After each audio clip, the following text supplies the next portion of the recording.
Rise and move in a small town like a Lexus. Teaching these boys how to move a little different. Hey, I don't trust nothing but action. Say you my brother, then show me the passion. I seen too many go switch for a caption. Turning to strangers that hurt me, no capping. Run it up, double the profit. Say I do it, but I still keep it popping. If it ain't real, I don't even acknowledge. Energy clean, ain't dealing with toxic. Real blood, no fake love. I can't vibe with you. Smile on my face, I see what you trying to do. Came from the mud, now the whole team coming through. If you wasn't there, then I ain't got nothing for you. Hey, I remember nights I ain't had no direction. I don't know one that they watching, they question. How you get up, I put pain in the session. Turned every loss into pure motivation. Stayed in my lane, I ain't looking for favors. Looked at myself, now I sit at the table. They wanna see, but they wasn't enabled. You wasn't there when my life was unstable. Yeah, I've been dealing with snakes in the skies. Look in their eyes, I can see through the lies. Say they support, but they switching the sides. Soon as you up, they start changing the vibe. No, I ain't about to get none of that. Cut off the fake. We about to get real deep on this one. This one and the next one, man. My mentor is about to pass away, man. He's on the last leg, you know what I'm saying, of the journey. And he's 80 years old. And he found out today his liver's failing. Like, you know, the cancer's overdoing the drugs. Like, he's 80 years old. He's been fighting this shit for 40 years. You know, it comes and goes. But it seems like this time, you know, you do the things that you can prepare yourself. And this guy's like mentor, spiritual father. He pastored me for 20 years, you know, friend. And this like the lasting impacts of people, you know. Man, so cool you got to get some experience with him as your mentor. Yeah, man, I'm telling you, like without him, there's no me. You know what I'm saying? Like it's that deep. Like he literally is the very definition of laying down your life for somebody, you know, for your friend, for like, that's all he's done his whole life. And I always talk about our body of work that becomes, you know, it becomes undeniable, unquestionable. The proof is all in the doing. He pastored a church for over fucking 35 years, 40 years, track coach for a college for 30 years. You know how many lives you're impacting, mentoring, you know, and he's older, you know, so he comes from that background of being raised in racist times, and he was like breaking molds for his time, and just consistency and discipline on display. That's all it is consistency and discipline on display, to where it starts to give a person no excuse. You know, like when I was really super lost, I went to this guy, and, you know, I broke down all the stuff that happened to me and stuff. And he didn't give me no pity party. No, it was just like, you know, talking about molestation and all kinds of crazy shit, bro. And then he just looked me dead ass and he was like, okay, now what? You know, I was expecting like the usual. Well, you know, you're feel all the normal stuff, but it was like, now what? He's like, you're tired of the unforgiveness and, you know, living this way and living that way and all that, right? You've done enough of that, right? You've been enough self-pity, right? And I'm just looking at him like, yeah, you know? And he's like, cool, it's time to go to work. You know what I'm saying? There was no coddling. It wasn't time for that. And it was just like, he always gives you what you need. And this is just like, I'm doing a series on like, cause I always talk about, you know, living your experience and not just showing one side. Like I always show the whole experience on here. You know, the next live is going to be about crying, and you know what that means to somebody that has been told their whole life, you can't cry, you're a man, suck it up, and all this, and you know, normal human emotions. And so you stuff all that stuff down, and it's like, instead of allowing the tears to flow, it drowns you from the inside out. And I'm going to go over that in the next one. And this is about like the imprint that our lives, you know, that outlives us. Our essences go around with people. It's inescapable. You walk into a room and your essence is left there with people, pieces of you. People walk away with pieces of ourselves all the time. It's even measurable. You can walk into a room and you can measure the energy shift, and some people can really feel it. Some people are really in tune with it. And it's just so, all I do is think of this stuff on terms just differently. I think differently about like death. I think about differently how a lot of things have been interpreted for me before I had a chance to interpret them myself. And all I'm doing is like going through, like, instead of, you know, getting all caught up on the grieving, and it's going to happen. There's grieving that's going to happen. I'm going to grieve. There's going to be crying. There's going to be all kinds of shit. But it's just like I've learned to deal with it in so many facets, coming from a whole background of trauma. And then, like, you never deal with death. And I said this in the last live, man. I think about death differently than most as well. Yeah, like, because if I think about it at the way that it's laid out for me, like, it's not going to fit. Because, like, I said in my last live, I mourned my dog more than I mourned my mom when she died. Because my dog was with me almost 20 years and was around my kids growing up with him. And, like, it was a major thing when he died. But, like, I love my mom. It's nothing to take away from that. But the relationship was what it was. You know what I mean? And, like, that's harsh to some people. But it doesn't take away the fact that I love, and we had our moments and stuff. But, like, caused me a lot of pain by fumbling the ball. And I understand it because of all the stuff that she went through and all that. It's not a past. It's just an understanding of what is.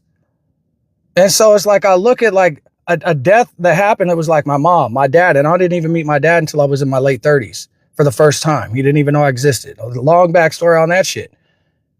Lost my mom, lost my dad a month later. Lost my grandma because she freaking couldn't handle the fact that my mom died.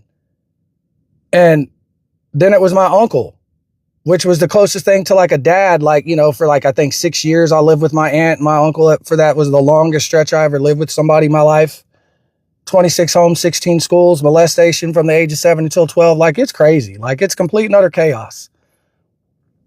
And I got hit with death like that. Boom, boom, boom, boom, boom, within a year and a half, and never dealt with that. And so, like, I dealt with it and handled it way different than everybody else did because I didn't act like it wasn't going to happen. I didn't, like, the moment I got terminal cancer from my mom news, like, he immediately went into saving mode because I knew nobody in the family was going to be able to handle that shit, and they were going to act like it really wasn't a thing. And then when the time came, it would have been this big chaotic mess. What are we going to do with the money to this? And it was just go time. And that's the kind of shit my mentor taught me. You know, be a prepared person in a prepared place. That's what that shit teaches you. Don't act like that shit's not sneaking up on you because it's coming for everybody. It could come in suddenly. It could come where it's long and stretched out. And you can prepare for it by not denying it. That's how you prepare for death, and you prepare for things. You know, just like my mentor says, like, seasons are coming, winter's coming, you prepare for it. You start moving a little different. You get the tires, you get the, you get the blankets in the trunk, you prepare. So you're not an unprepared person in a prepared place. You know what I mean? You have the spare tire in the car.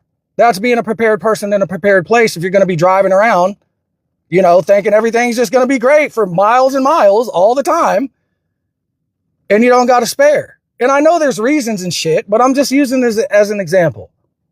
So, like, I'm preparing for his transition, and it's going to be tough. But I also, I'm embracing this impact. Your essence affects everyone you encounter. You don't choose this. It happens whether you're aware of it or not. Every room you walk into changes because you walked into it. This is an inescapable truth. It can be measured, for fuck's sake. I wrote, it can be measured. And, you know, like, and he's like a shorter statured guy, right? But when he walks in the room, you know, he walks in the room. You know what I'm saying? It's not an act. It's not a show. He knows who the hell he is, you know, walking with power and authority. And it's just like all that shit rubbed off. Because I used to be very timid. And, like, I've taken the best versions of all the essence that he imparted. And it's like, whenever this body fails, there's so many, it's consciousness. You know how many different, you know, there's so many avenues of consciousness to exist. All I got to do is think, boom. All I got to do is just, I got tapes, I got CDs, I got, like, it can go on and on and on. The essence, all the lessons gets passed down through me to them. So there's essence being passed. It never dies. It never goes away. It just continues on. So when you recognize this power within yourself and you develop it, you know, not based off of everybody else's stuff, but you're developing the stuff that you know to be true. Presence isn't passive. Presence isn't passive. It has a force even when it's quiet. You can feel it. A piece of you lives on within every person you have affected. And we've affected people negatively. We've affected people positively. We have affected people, it leaves pieces of ourselves with people. Whether you understand it or not, man, like when you start to understand it, you want to treat people better. You want to teach people how to treat you. You want to treat people better. Your experience is teaching you how to do that, whether it is or isn't for you. Nobody has to come in and unlock this stuff if you're just tapping into the awareness when it's showing. It's coming through you and coming up for a reason, because awareness is funny. It's something you didn't have before, and now you have it. It's like, why is this here now? Why is it being revealed like this? And then people will just be like, nah, act like it didn't, just like when I got the cancer diagnosis for my mom, terminal, real bad. I immediately I just went into the awareness hit of what's going to happen if it looks like this, right? I envisioned it. I saw the whole thing. People want to talk about visions being all mystical and shit. That's a vision. You understand it? When you can understand what's going to unfold before it unfolds, and you can see and you can feel and you can vividly imagine exactly the way this shit's going to unfold if you don't do what you're supposed to do when the awareness fucking hits. And so all I did was go, okay, fuck, this is going to be hard. I've got a fucking family of 5, one with Down syndrome, and we're at the hospital all the time and doing this and that in our lives. But life and any evolution gives a fuck about any of it. You're either going to roll or get rolled over. It's time to move, and you can be all stagnant, act like the awareness didn't hit, and the vision that you had of the people and the attitudes and all the stuff that you inevitably know is going to happen, and go, you know what? She's going to be fine. I'm just going to keep living. And no, I just enacted my awareness, started saving.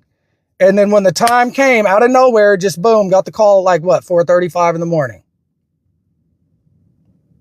And all I did was just spring into action. You know what I'm saying?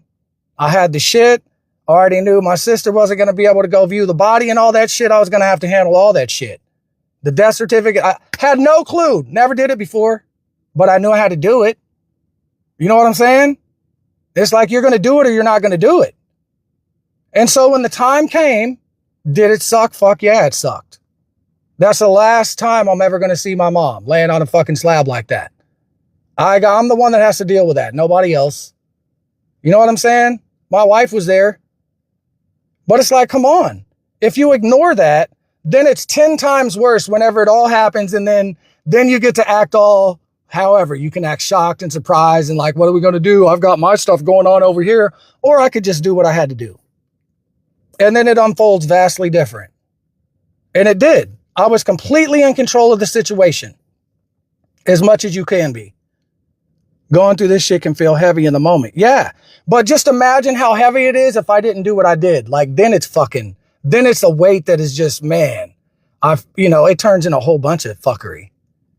So it's just like, and I'm not like saying, all I'm doing is sharing my experience of how I'm getting to where I'm getting and how I'm going to where I'm going and all the hell and the shit that I've gone through. And here I am in spite of it all.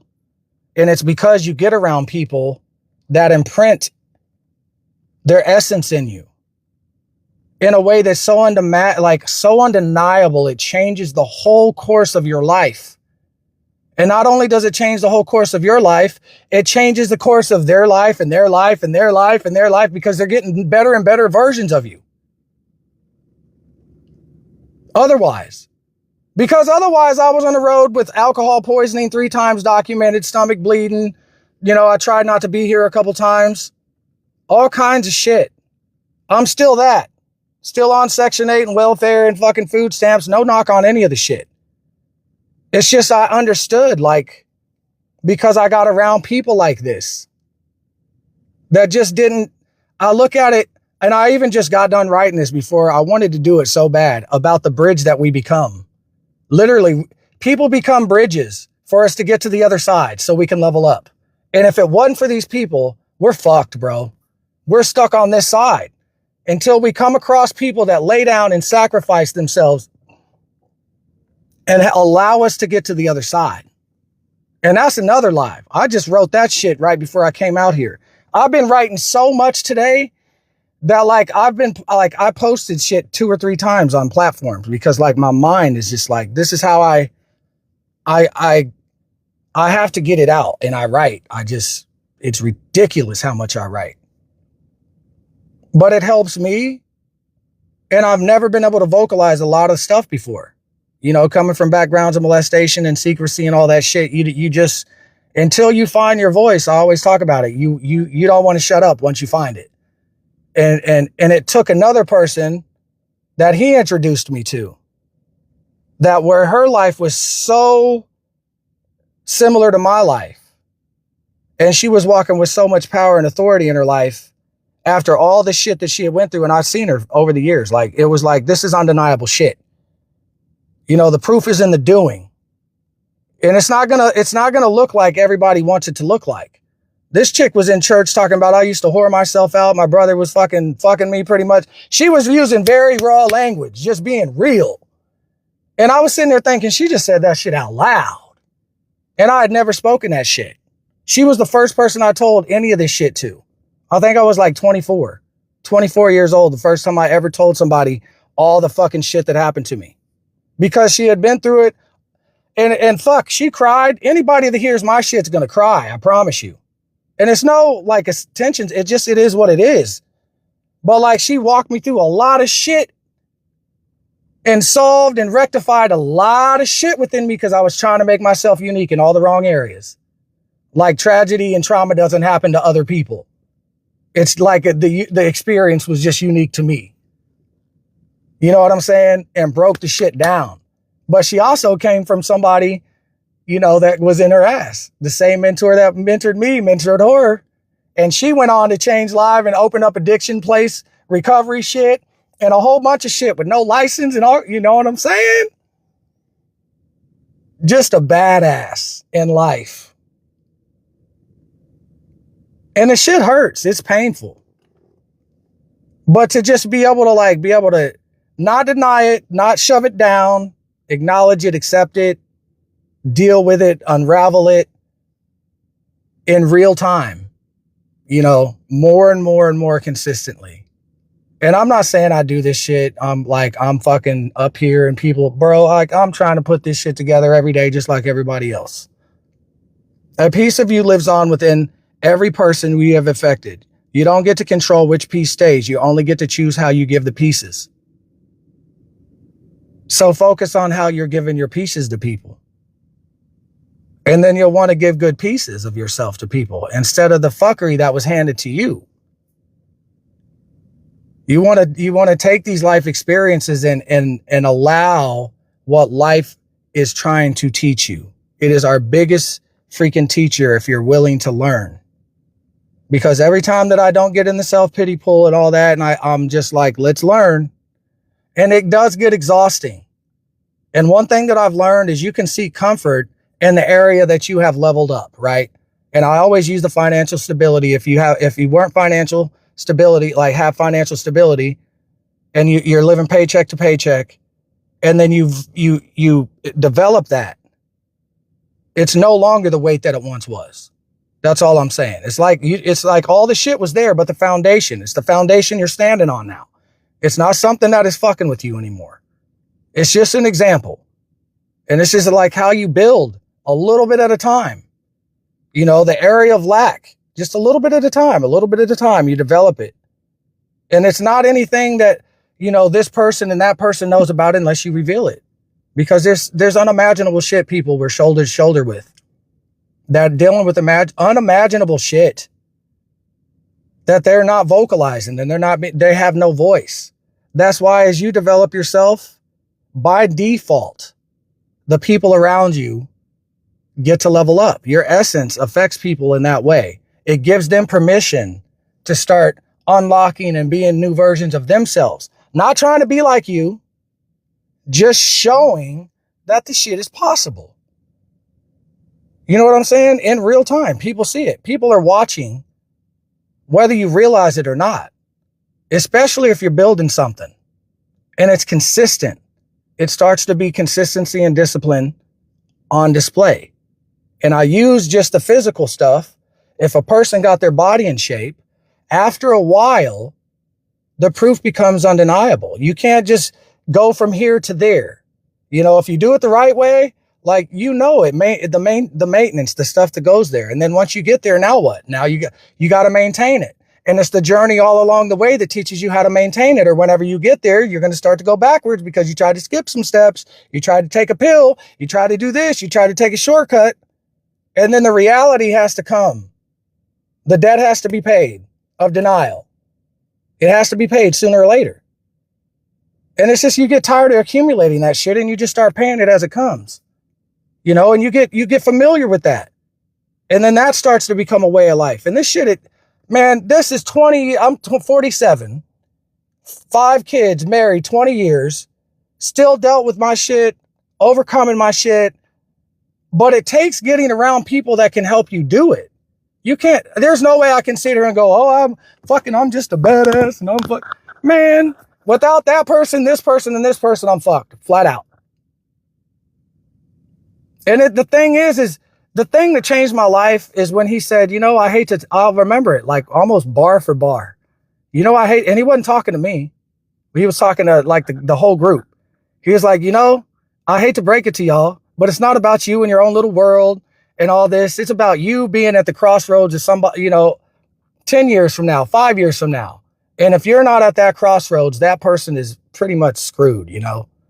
And then every person that they would have been able to affect too. And then all I did was just, you know, really visualize that.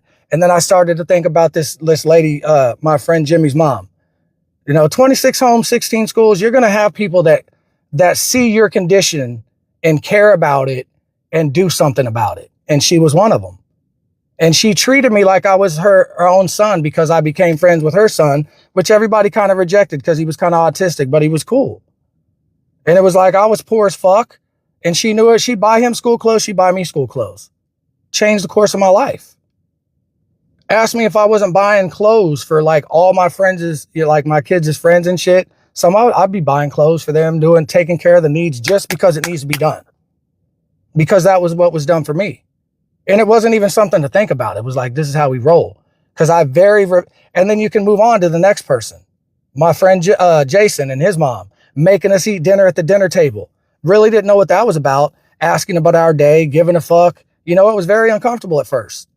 But asked me if we didn't eat dinner as a family. And you find a whole bunch of shit about your kids, about their friends, about situations.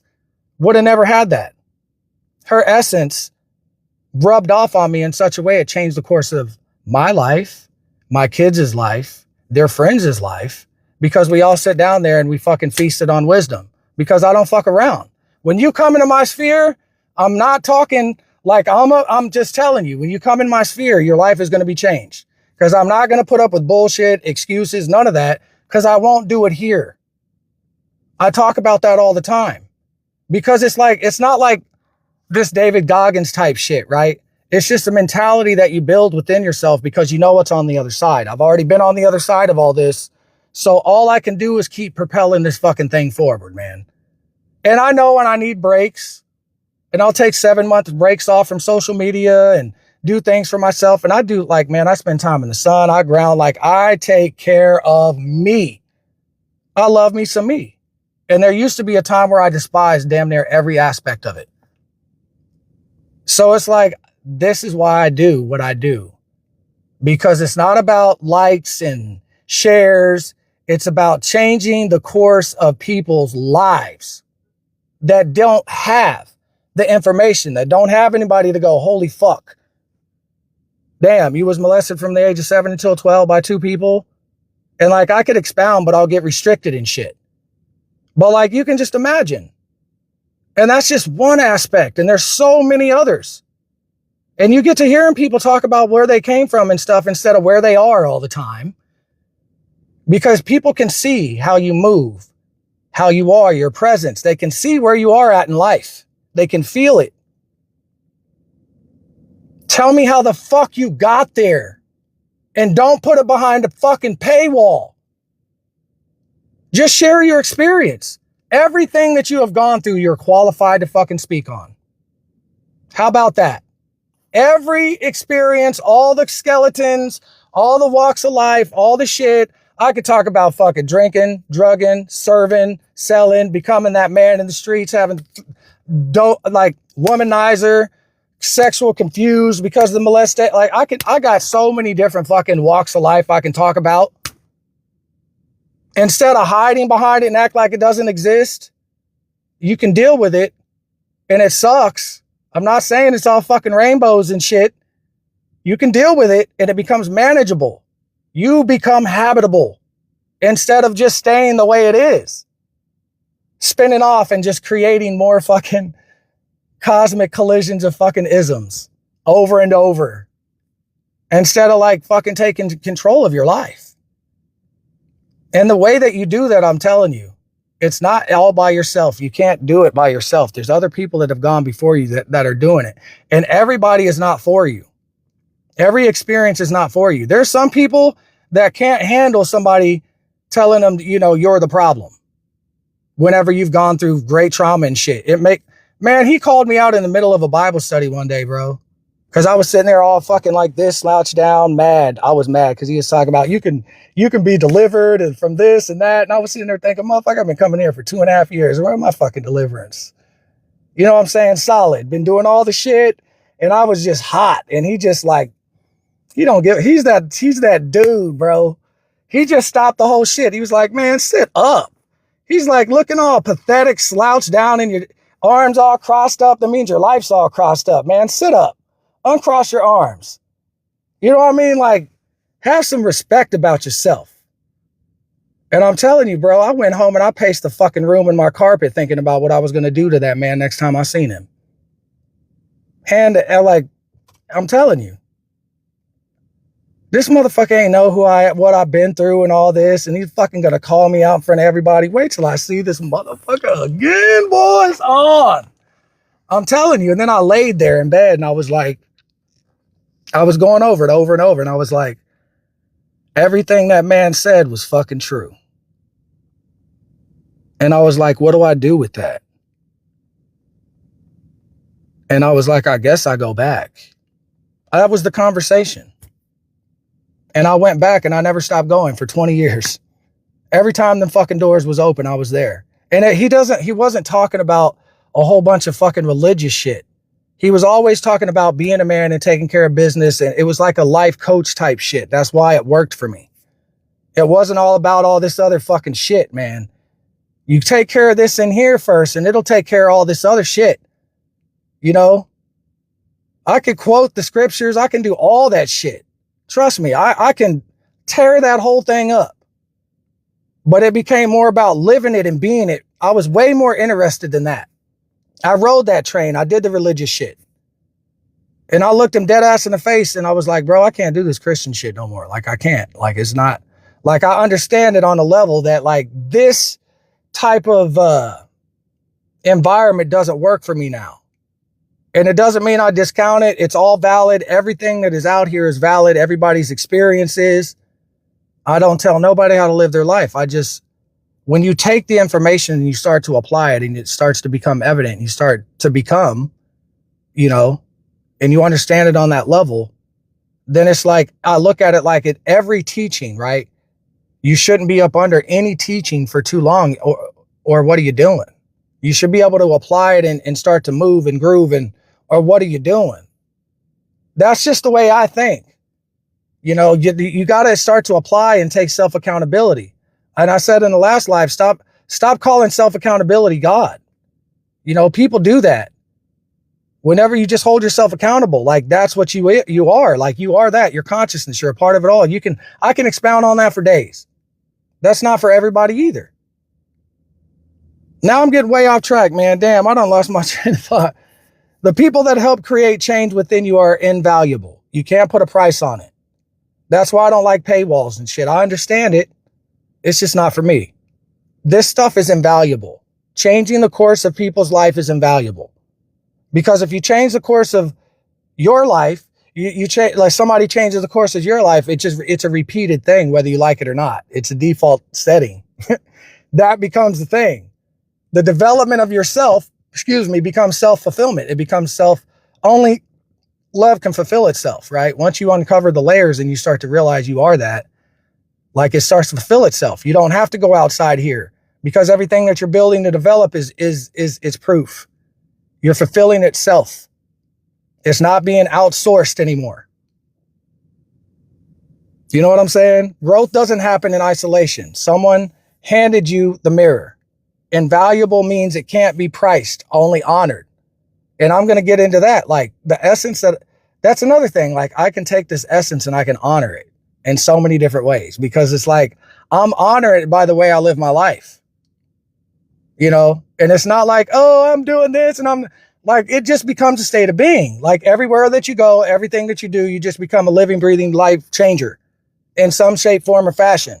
Even whenever you pop off, it's not acceptable because you realize you popped off and you got to investigate why you popped off and you figure it out and you make it better.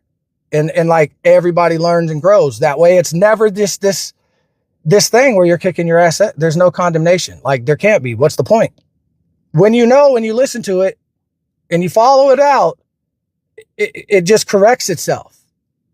And now like this whole karma shit doesn't have to get involved because literally the law is being satisfied. You're paying attention to the awareness as it comes to you, comes through you, and you're utilizing it. The things that matter the most refuse to be quantified. Friendship is the one currency that loses meaning the second you try to price it. Because you can't even describe it, man. It just is. And my mentor says all the time, you know, you didn't get to choose your relatives, but you damn sure get to choose your family. You know what I'm saying? Because there's relatives that act like they know you, and you barely even know you type shit. And it's just like, but you can choose your family. And it ain't no knock to relatives. I'm just saying that fucking shit makes a lot of sense. Because you can have family members that hardly know you, and then you can have somebody that you've been rocking with for 10, 15 years that knows you way better and intimately more than any other fucking family member does. So it's just like, you got to stop listening to and just follow your experience and what it's telling you.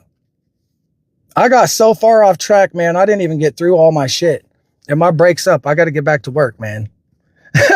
So now I got decisions to make. Do we do a part 2 of this? Or do we do the freaking go into the shit about the crying? Because I know that shit's going to be deep. Because it has to be dealt with. It's got to be dealt with. You can't just ignore what the awareness is telling you. You got to just listen to it. And I won't even put too much thought about, it's got to be this. I'll just do whatever the inspiration hits. Whatever it is, we going to do. We're just going to make it do what it do.